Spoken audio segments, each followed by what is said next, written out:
حبيبتي زي ما اتفقنا، اهم من الاكل نظافه مطبخك وانت واقفه اول باول، ايدك في حاجتك، والحاجه اللي تستعمليها تغسليها اول باول، بحيث بعد الفطار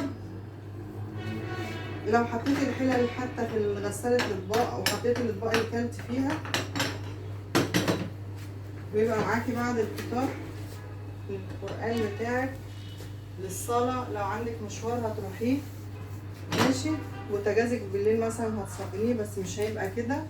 كل حاجة استخدمتها حالا غسلتها وسايباها تصفى، او لو في حاجة عندك من امبارح ما تسيبيش حاجة في المطبخ، وده اهم حاجة واهم من الاكل. المطبخ طول ما هو نضيف هيريحك جدا.